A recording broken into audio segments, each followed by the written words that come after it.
The arena's new champion. Sarah Chen had learned long ago that survival wasn't about being the strongest, it was about being the smartest. As she stood in the holding cells beneath the grand arena of the Zextay Empire, she reflected on how that philosophy had kept her alive through 3 cycles of games.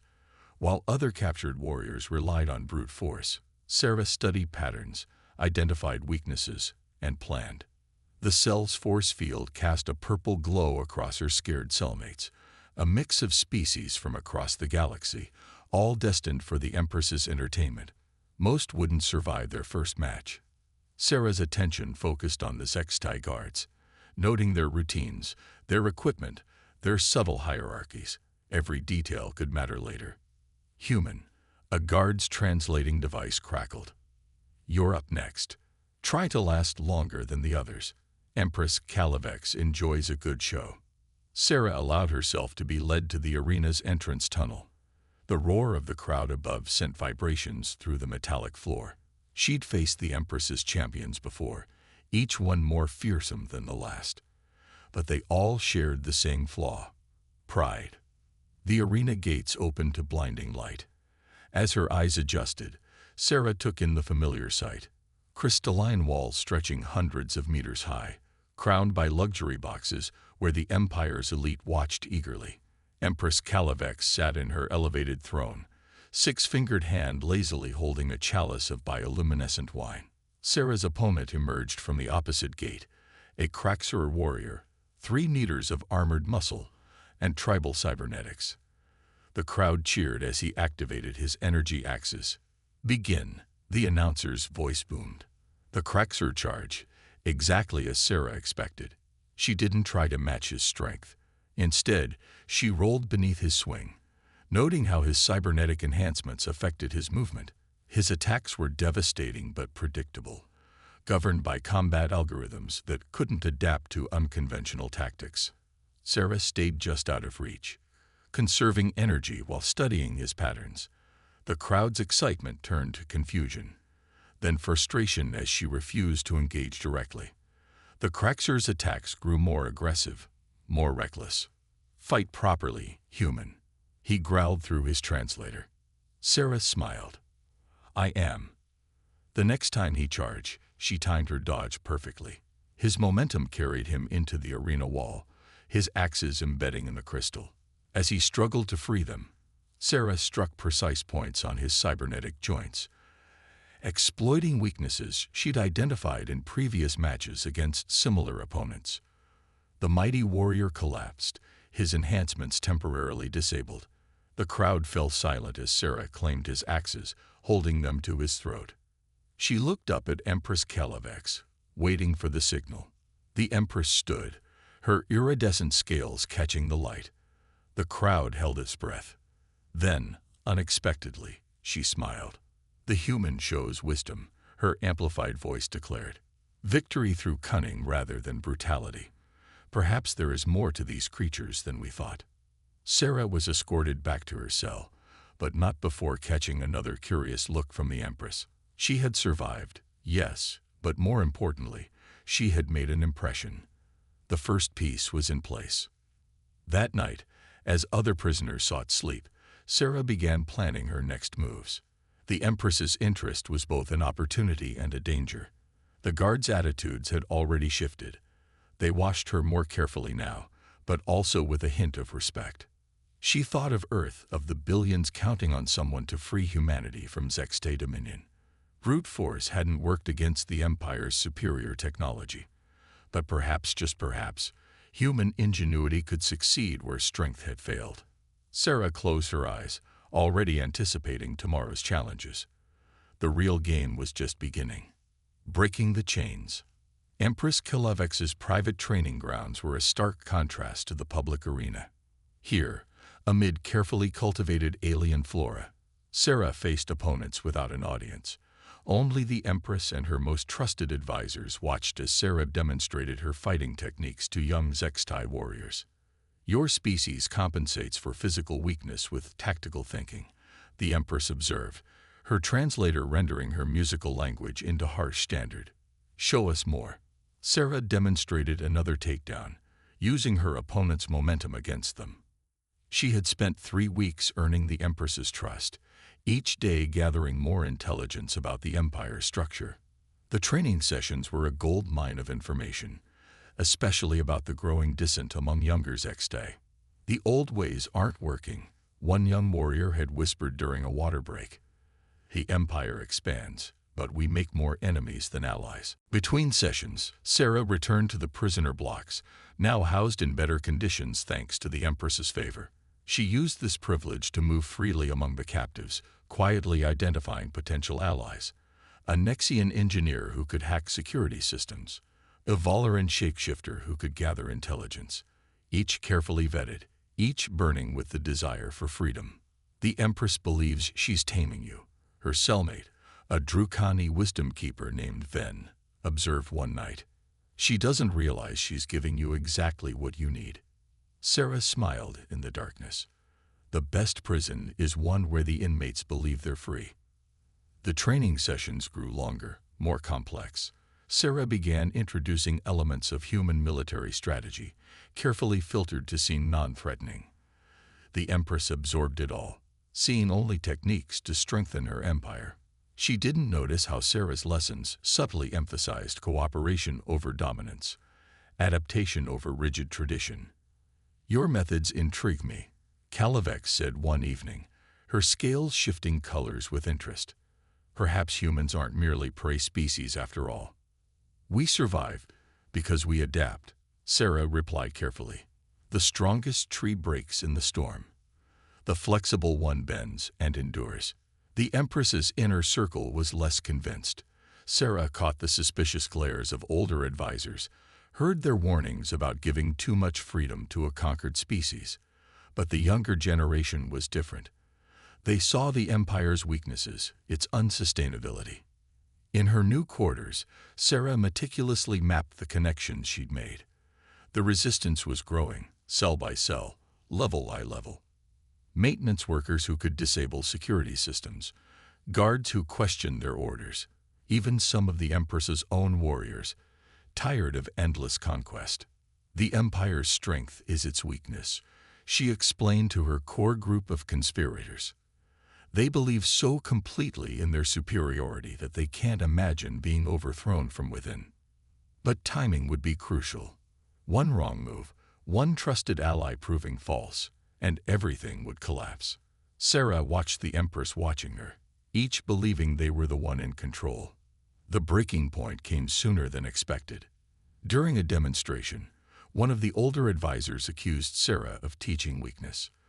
The Empress, to everyone's shock, defended her methods. The argument revealed deep fractures in the Empire's leadership, exactly what Sarah had been waiting for. That night, as riots broke out in the lower levels over food distribution, Sarah knew the next phase had begun. The Empire's foundations were already cracking. Now it was time to shatter them completely. Seeds of revolution. The lower levels of the Zextai capital burned. Not with actual fire.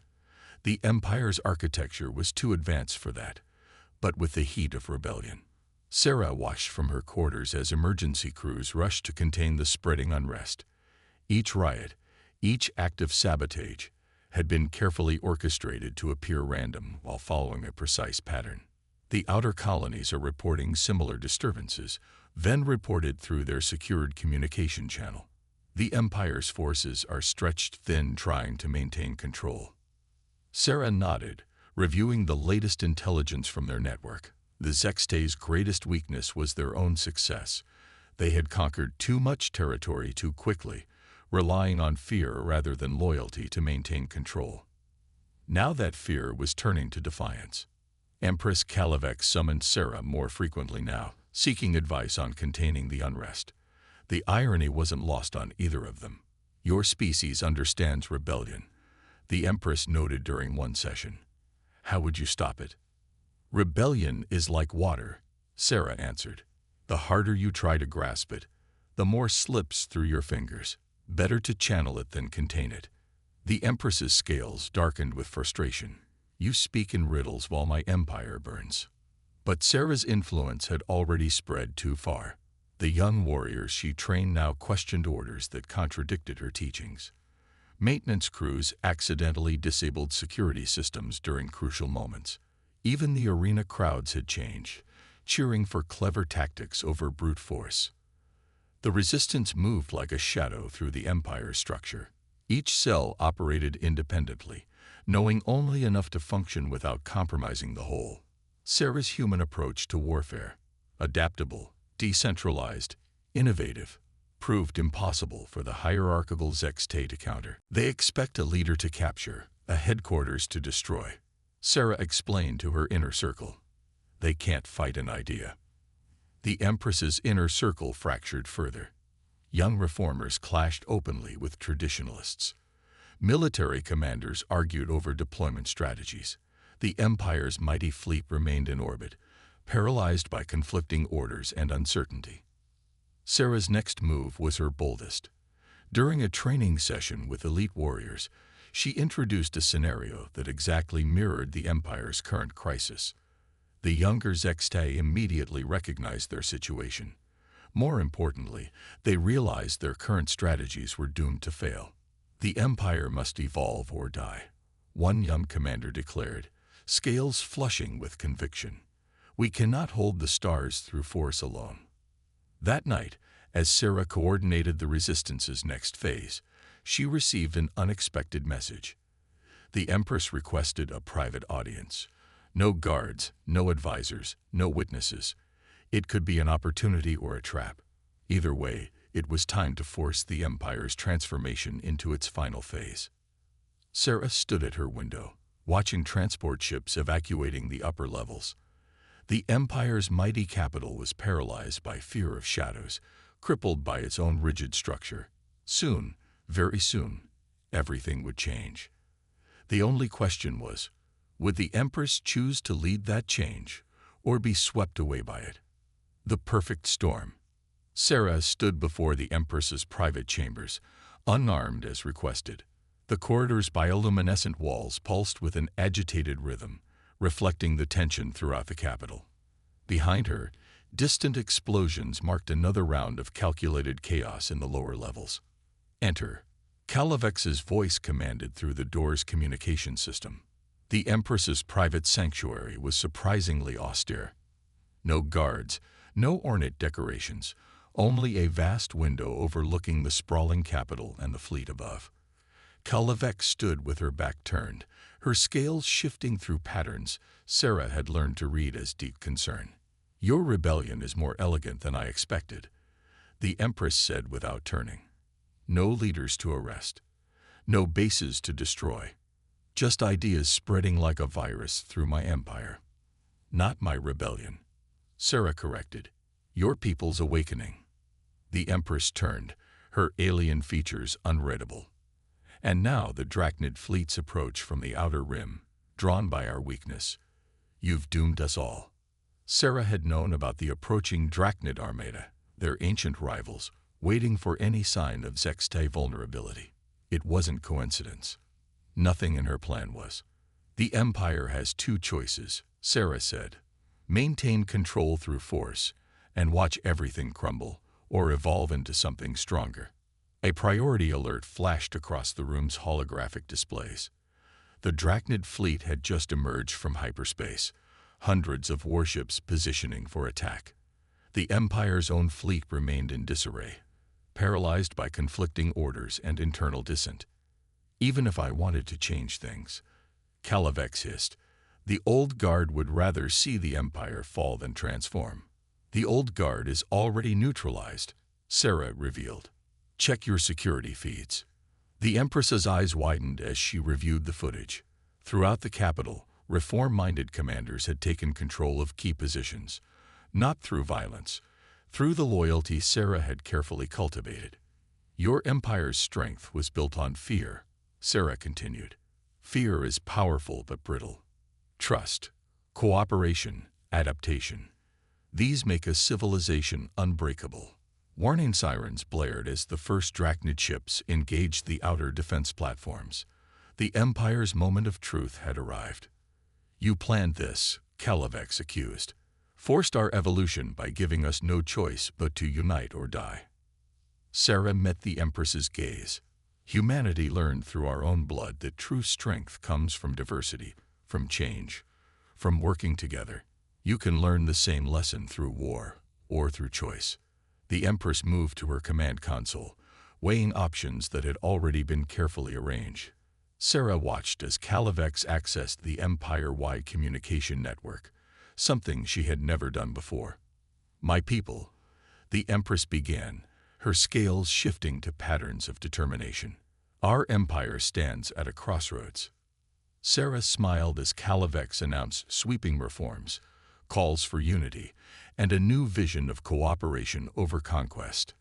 Above the capital, the Empire's fleet began moving with renewed purpose, not to crush rebellion, but to defend their transformed civilization against external threats. The perfect storm had arrived. Now they would see if the Empire could weather it and emerge stronger. Dawn of change. The battle for the Zextai capital lasted 3 days. The Drachnid fleet, expecting to find a fractured empire, instead met unified resistance. Ships that had once enforced imperial dominance now fought alongside former rebel vessels, coordinating with an efficiency that surprised both allies and enemies.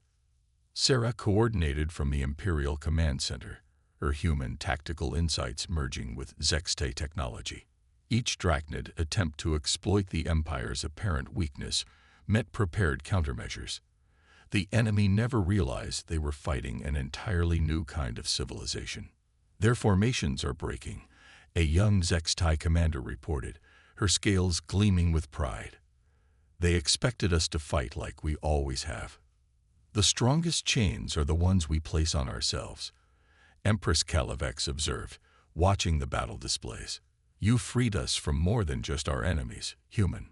The Drachnid retreat marked more than just a military victory.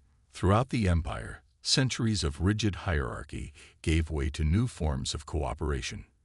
Former slaves became citizens. Conquered worlds gained autonomy within a growing federation. The Empire's transformation became a beacon that attracted former enemies as allies.